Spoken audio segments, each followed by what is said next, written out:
प्रयागराज में महाकुंभ का आयोजन होने जा रहा है। ऐसे में महाकुंभ को लेकर तैयारियां अपने अंतिम चरण में हैं। खुद सीएम योगी फाइनल तैयारियों का निरीक्षण करने प्रयागराज पहुंचे। एक कार्यक्रम के दौरान सीएम योगी ने कुंभ की तैयारियों, वक्फ की जमीन पर मेले के आयोजन के दावे और अन्य मुद्दों पर खुलकर अपनी राय रखी। उन्होंने कहा कि दुनिया भर से श्रद्धालु महाकुंभ में आ रहे हैं और उनकी आस्था को ठेस पहुंचाने वाले दावे अनुचित हैं। उन्होंने सवाल उठाया कि हजारों वर्षों से चली आ रही परंपरा को कैसे वक्फ की जमीन कहा जा सकता है। वक्फ बोर्ड के नाम पर जमीन कब्जे के मुद्दे पर मुख्यमंत्री ने सख्त रुख अपनाते हुए कहा कि ये समझना मुश्किल है कि वक्फ बोर्ड है या भूमाफियाओं का बोर्ड। हमारी सरकार ने वक्फ अधिनियम में संशोधन किया है और एक एक इंच जमीन की जांच करवा रही है। जिन लोगों ने वक्फ के नाम पर जमीन कब्जाई है, उनसे जमीन वापस ली जाएगी और गरीबों के लिए आवास, शिक्षण संस्थान और अस्पताल बनाए जाएंगे। उन्होंने कहा कि कुंभ की जमीन पर दावा करने वाले अपनी खाल बचा ले। कुंभ की परंपरा वक्फ से कहीं पुरानी है।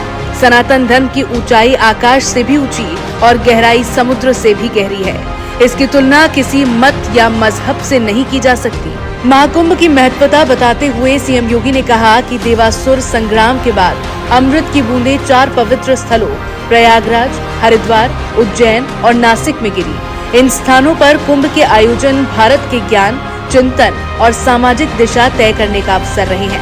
महाकुंभ केवल धार्मिक आयोजन नहीं है, बल्कि ये भारत की आध्यात्मिक विरासत और राष्ट्रीय एकता का प्रतीक है। सीएम योगी ने कहा कि विदेशी झूठन खाने वाले लोग हमें बदनाम करने में लगे हैं। देश में जातिवाद का जहर घोलकर अपनी राजनीतिक रोटी सेकना चाहते हैं, लेकिन देश की जनता अब जागरूक हो चुकी है। सनातन धर्म हमेशा शिखर पर रहा है। हिंदू एकता और राष्ट्रीय एकता एक दूसरे के पूरक है। इतिहास गवाह है कि जब हम बटे हैं तो कमजोर हुए हैं और जब एकजुट हुए हैं तो अजय बने हैं। इसीलिए मैंने पहले कहा था कि बटोगे तो कटोगे और एक रहोगे तो नेक रहोगे। उन्होंने विपक्ष पर निशाना साधते हुए कहा कि कुछ लोग जाति और मजहब के नाम पर समाज को बांटने का प्रयास करते हैं। ये वही शक्तियां हैं जो भारत को कमजोर करने का षड्यंत्र रचती हैं। लेकिन जनता अब जागरूक हो चुकी है। आज यूपी का नागरिक पलायन नहीं कर रहा, माफिया और अपराधी कर रहे हैं। सीएम योगी ने समाजवादी पार्टी और उनके नेताओं पर भी तीखा प्रहार किया। उन्होंने कहा कि डॉक्टर राम मोहन लोहिया ने कहा था कि अगर भारत को समझना है तो राम, कृष्ण और शिव की परंपरा को पढ़ो।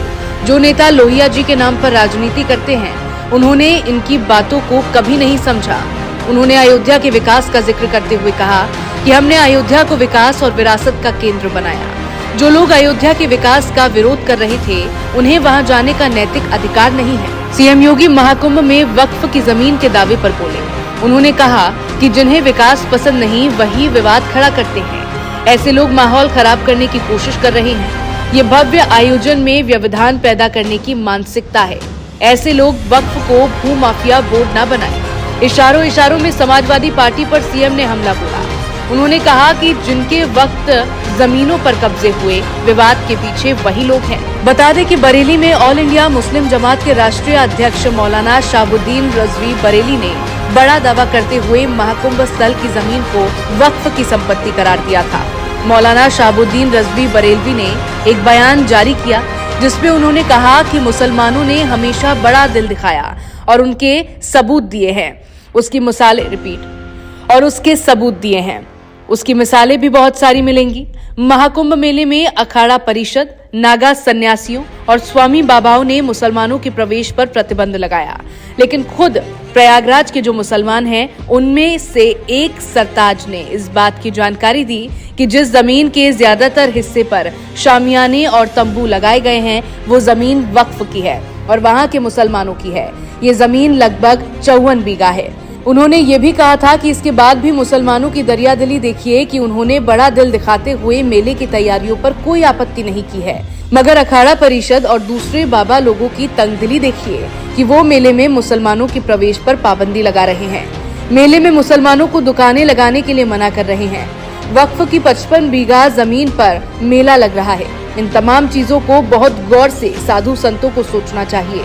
उन्हें इस तरह की सोच को छोड़नी होगी।